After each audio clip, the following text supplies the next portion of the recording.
National Security Advisor Ajit Doval to lead Indian delegation at 22nd meet of the Special Representatives for India-China boundary question to be held today. Chinese side will be led by Foreign Minister Wang Yi. Ministry of Home Affairs gives explainer on provisions pertaining to citizenship in India and concerns regarding Citizenship Amendment Act 2019. In a series of tweets, MHA assures that no Indian citizen will be unduly harassed or put to inconvenience. Protests continue in some parts of the country on Friday against Citizenship Amendment Act. Demonstrations also held in support of provisions of the CAA at different locations across the country.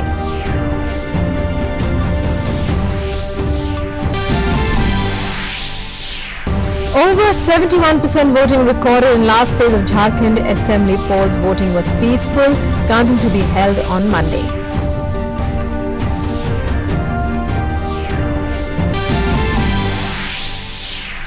Special court sentences 4 convicts to death in 2008 Jaipur bomb blast case.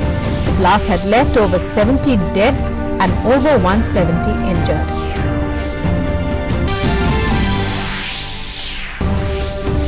And in international news, UK heads towards January 31st Brexit as Prime Minister Boris Johnson wins important parliamentary approval following his party's landslide victory in recently concluded elections.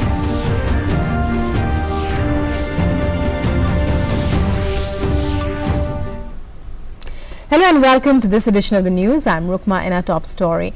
India and China will hold their border talks in New Delhi today. This will be the 22nd meeting of the special representatives of both the countries to discuss the boundary question. A release from the Ministry of External Affairs has said that the Indian delegation will be led by National Security Advisor Ajit Doval, while the Chinese side will be led by State Councillor and Foreign Minister of People's Republic of China Wang Yi. Chinese Foreign Ministry spokesperson Geng Shuang told the media in Beijing on Friday that talks will focus on the delimitation of the border, boundary management and a host of bilateral and international issues. This will be the first meeting of the special representatives between the two countries since the second informal summit between Prime Minister Modi and President Xi Jinping in Mamallapuram in October this year. The two sides will also exchange views on bilateral and international issues during the meet. The annual SR talks are the highest official level forum with a mandate to find not only the solution to the boundary issue but also to discuss all other issues concerning the two countries. The two countries, according to the practice, hold the meetings in rotation.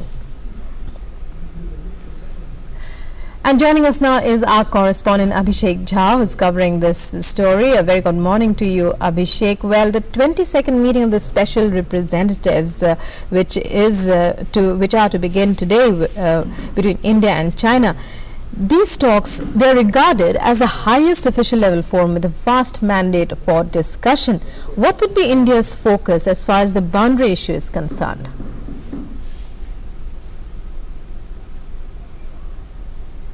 1,000 kilometers of boundary line which runs across various mountainous and hilly terrain, which is not very easily decipherable that which part lies with which side of the boundary.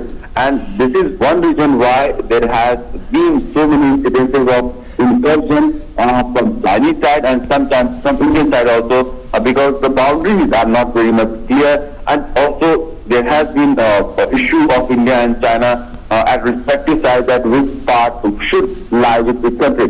Both the countries have decided to ensure that the boundary dispute does not affect their bilateral ties in other areas like trade, commercial ties, other exchanges and cooperation. We also know that India and China are celebrating 70 years of diplomatic relationship, and in this spirit, both the leaders, when we had informal talks of Prime Minister Narendra Modi and Chinese President Xi Jinping in Mamallapuram, it was decided that the mechanism of dialogue to sort out the boundary dispute should be strengthened, and the other areas of cooperation of military exchanges and more high-level cooperation should be should be more and more should be done to this.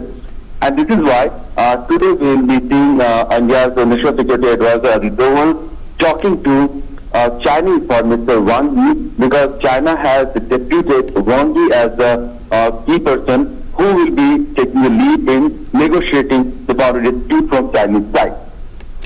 Right. Well, Abhishek, also, well, last year when these same talks were held, in the 21st edition of these talks, the Indian Embassy had said that, that both sides had resolved to intensify efforts to achieve a fair, reasonable and mutually acceptable solution to the vexed boundary question at an early date.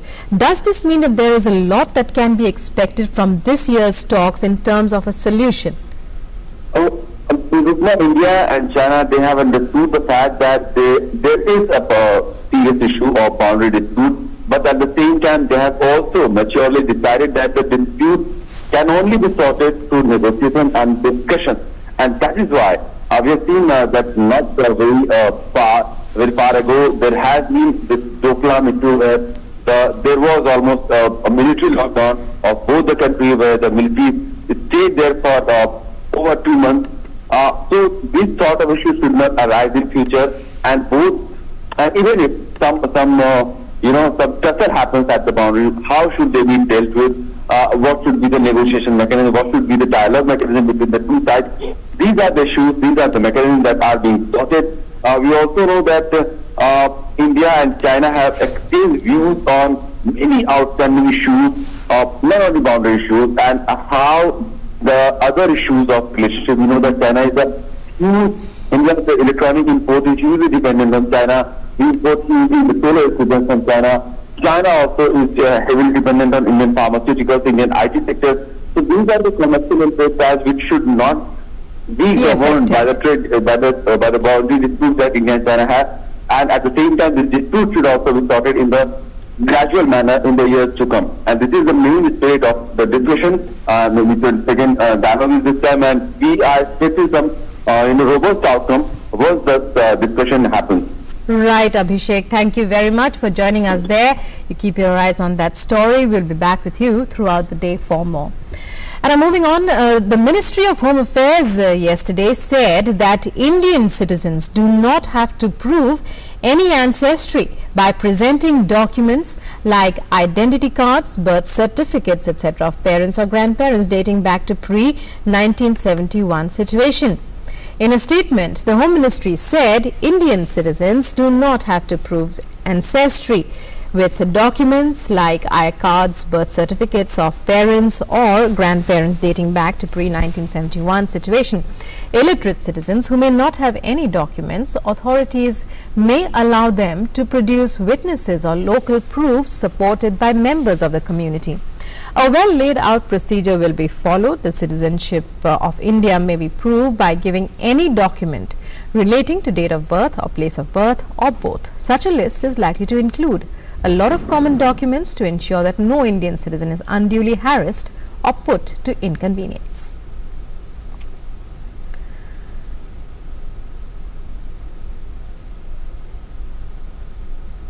The Ministry of Information and Broadcasting on Friday issued an advisory asking media channels to ensure strict compliance to the specific program codes under the Cable Television Networks Regulations Act 1995. The ministry said that notwithstanding the advisory, some TV channels continue to telecast content which do not appear to be in the spirit of the program's codes. It is accordingly reiterated that all TV channels may abstain from showing any content which is likely to instigate violence or contains anything against maintenance of law and order, which promotes anti-national attitudes or affects the integrity of the nation or criticizes, maligns or slanders any individual in person or certain groups, segment of social public or moral life of the country. The entry and exit gates at all metro stations have been opened in the national capital. Normal services have resumed at all metro stations. Delhi police yesterday arrested 40 people who were involved in protests at Delhi Gate. In the protests, 12 police personnel were injured in the Delhi Gate protests. Protests for and against the Citizenship Amendment Act were carried out in different parts of the country yesterday. In Delhi, the epicenter of the protests were Jama Masjid, while protesters marched outside Jamia Millia Islamia, raising their voice against the act. There were people who came out in large numbers to support the Citizenship Amendment Act as well, saying that the act is good for the country. The police tightened security all around the city, especially in sensitive areas. Security forces also carried out flag marches. Police also used drones to keep a tight vigil. In Uttar Pradesh, the situation remained tenuous. However, clashes erupted at various places between police and protesters in the state. As a precautionary measure, mobile and internet services were suspended at various locations. Heavy security arrangements were in place in view of Friday prayers yesterday. Police warned of stern action against those indulging in violence. A Congress corporator and 48 others were arrested for attacking a police personnel on charges of inciting violence. Congress corporator Shehzad Khan Pathan has been accused of provoking the mob. 26 police personnel were injured after a mob resorted to stone pelting during the protest. Down south in Kerala, meanwhile, students staged an anti-Citizenship Amendment Act protest in Mamallapuram. The protest march was attended by students in large numbers. Again, in West Bengal, the situation by and large remained peaceful. There was no report of any untoward incident in the state. West Bengal Chief Minister Mamata Banerjee demanded a UN-monitored referendum, leading to protests from all corners. Slamming her statement, West Bengal Governor Jagdeep Dhankar said, "Such assertions are bound to send the wrong signals."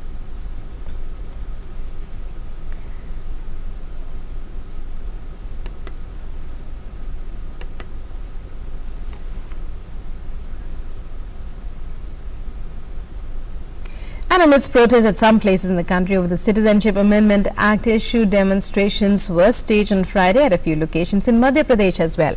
Curfew was clamped in 4 police station areas of the cantonment town of Jabalpur.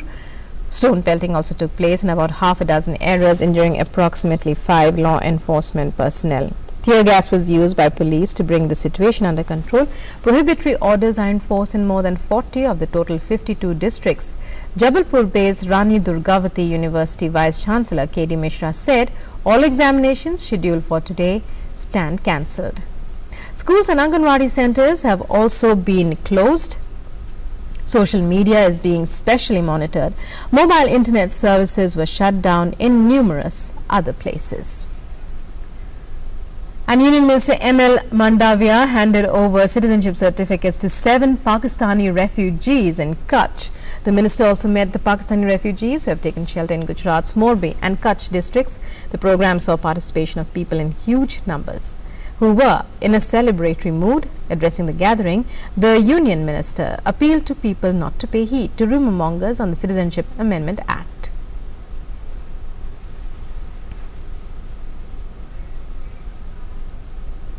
जब यहाँ उसको शरण मिलना है, ये उसके लिए एक सबसे बड़ा और महत्वपूर्ण विषय था। इसलिए सब लोगों ने भारत सरकार के प्रतिनिधि के रूप में मुझे बुलाया और सभी शरणार्थी मित्रों ने मेरा स्वागत अभिवादन करके मोदी जी को अभिनंदन देने के लिए कहा है। और मुझे आज ये बड़ी संख्या में शरणार्थी को देख के, उसके चेहरे को देख के खुशी हुई। हिंदुस्तान में शरणार्थी के रूप में वो आज दिन तक रहते थे और अभी से उसको नागरिकत्व मिल जाएगा भविष्य में। A refugee from Pakistan expressed gratitude and happiness in acquiring the citizenship certificate. हम 2007 में आए थे। 2007 से लेके 2014 तक कोई हमने आधार कार्ड की प्रोसेस नहीं थी, बैंकिंग की कोई प्रोसेस नहीं थी। 2014 के बाद जो बीजेपी की गवर्नमेंट आई है उसने हमें आधार कार्ड भी एप्रूव दिया है, बैंकिंग का भी दिया है, प्रॉपर्टी का भी दिया है। प्लस में जो ये 2019 का जो बिल आया है, प्रेरित हुआ है, इसलिए देखिए दीपावली साल में एक बार आती है। ये हमारे 70 साल में हमारे लिए, एक शरणार्थियों के लिए 70 साल में पहली बार दिवाली आई है। और हमें आज बहुत ही खुशी है कि हम गर्व से आज हिंदुस्तानी भारतीय कहलाएंगे। And a family in Bhopal who left Pakistan and have been living in India have expressed their happiness at the passage of the Citizenship Amendment Act. They are very hopeful after the passing of this act.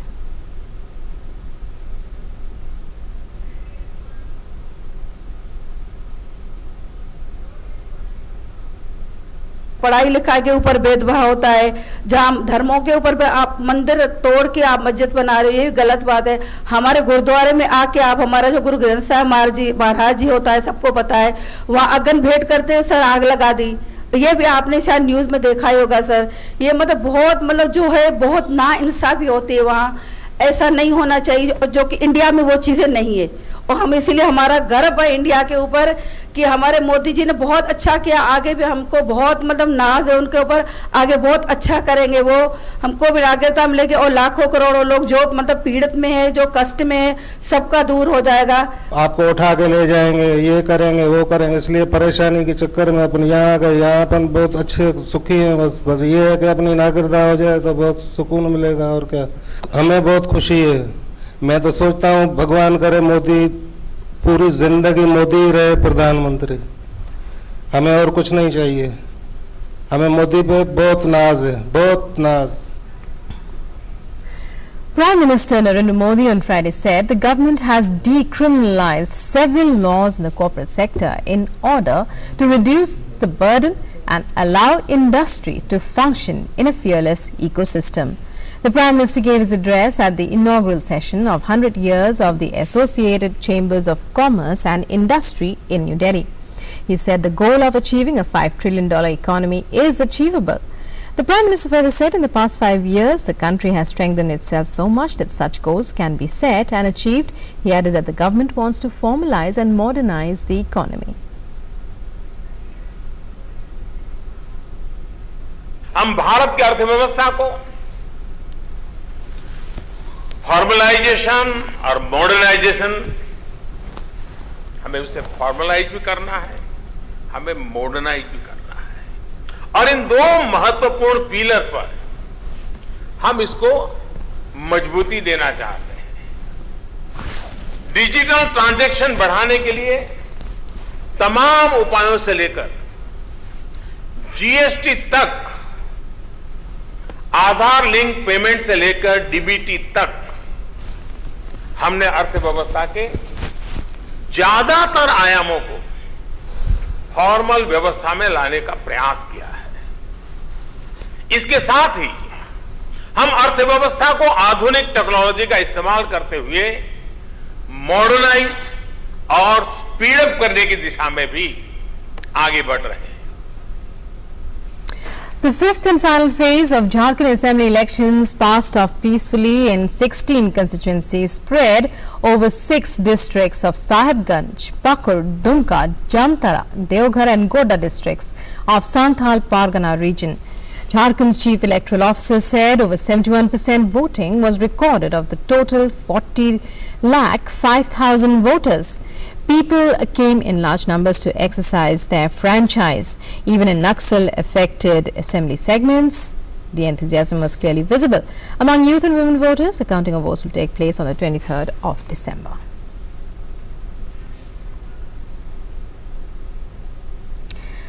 And our news about the Jaipur blast of 2008. A special court in Rajasthan has sentenced to death the 4 convicts in the serial bomb blast case that left 80 dead and over 180 injured. All were found guilty of committing crimes related to sections 302, 307, 324, 326, 121A, 124A, 153A on the Indian Penal Code. On Wednesday, the court had convicted Mohammad Saif, Mohammad Sarwar Azmi, Mohammad Salman and Saifur Rahman under various sections of the Unlawful Activities Prevention Act. Another accused, Shahbaz Hussain, was acquitted with the court giving him the benefit of the doubt. The serial blast rocked Jaipur on the evening of May 13, 2008. Within a 2-kilometer radius in the walled city, popular also with tourists. Apart from these 5, 2 accused were killed in the Butler House encounter in Delhi in the same year, and 5 others are still absconding. A Delhi court on Friday awarded life imprisonment to Kuldeep Singh Sengar in connection with the 2017 Unnao rape case. The court further imposed a fine of 25 lakh rupees and directed that the rape survivor be paid 10 lakh rupees as compensation. The minor was kidnapped and raped by Sengar between June 11th and 20th, 2017. Sengar had continued to threaten the survivor. The survivor, along with the two relatives and lawyer, were crushed by a speeding truck in Raebareli, killing the relatives. The survivor's family was hoping for the death penalty.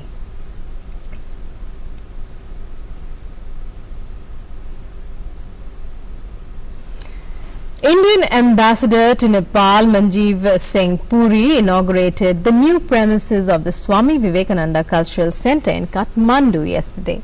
Chancellor of Nepal Academy of Dance and Music Narayan Bhakta Shrestha, renowned academician Shatabdi Purush of Nepal, Satyamohan Joshi and a large number of scholars and intellectuals also graced the occasion.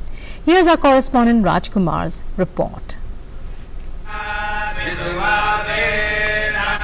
The new office and multi-purpose hall of Swami Vivekananda Cultural Centre was inaugurated by the Ambassador Manjeev Singh Puri at Embassy of India premises in Kathmandu on Friday. He also unveiled a portrait of Swami Vivekananda made by famous Nepali painter David Douglas.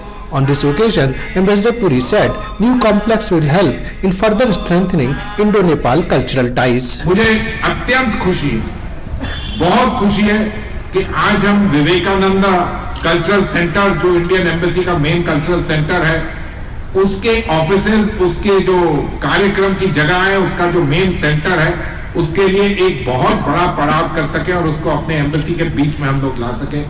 To use it for your programs, to attend our programs here and to deepen the India-Nepal cultural ties and keep them relevant in contemporary times. A book, Sanskrit, The Treasure of Nepal in India, was also released during the program. The book is based on the papers presented during an international seminar on Sanskrit held at Kathmandu in March this year. ये ग्रंथ अवश्य ही आने वाले वर्षों में विद्वानों के लिए, छात्रों के लिए, संस्कृत के प्रति जिज्ञासा रखने वाले लोगों के लिए उससे भी ज्यादा भारत नेपाल का जिसको मैं नेचुरल रिलेशन कहता हूँ, एक प्राकृतिक संबंध, उन संबंधों को मैं तो आशा करता हूँ हजारों वर्ष तक वो एक स्तुति गायन करेगा. As part of Guru Shishya Parampara Utsav, certificates were awarded to the students of various courses being run by the Swami Vivekananda Cultural Centre. Ambassador Puri handed over certificates to around 250 successful students of Hindustani classical vocal, tabla, Bharatanatyam and yoga courses. On this occasion, students of Cultural Centre enthralled audience with their mesmerizing performances.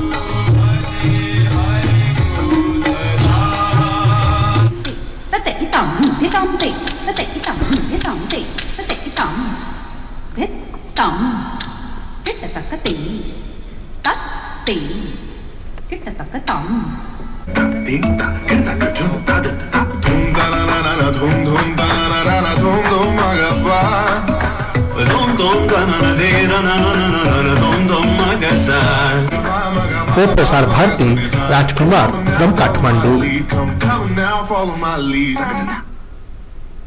And Britain's new parliament yesterday initially approved a revised European Union divorce deal that sets up a high-stakes clash with Brussels over their future ties.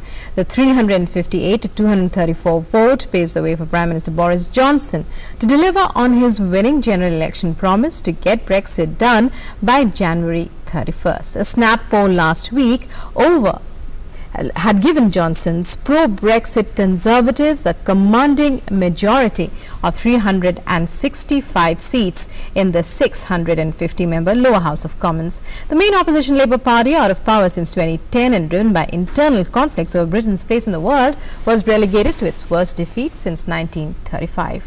Johnson's triumph dispelled any doubts over whether Britain would follow through on the results of its 2016 referendum and become the first nation to leave the bloc, ending almost half a century of EU membership.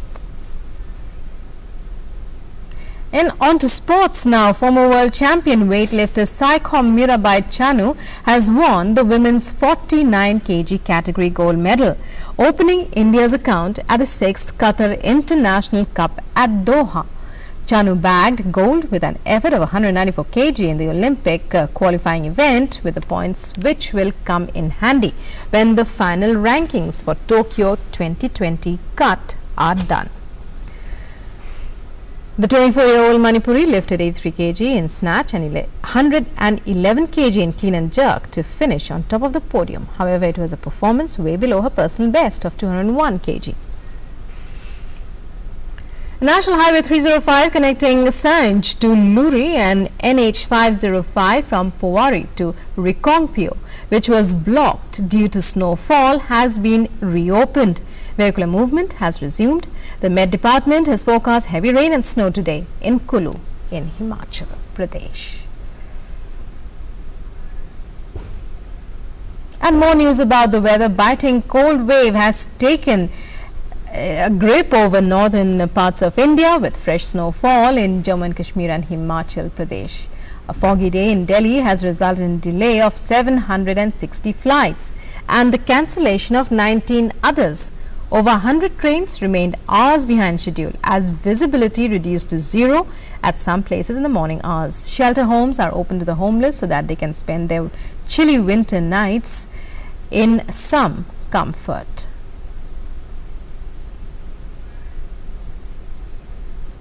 And time now for the temperatures recorded across the country.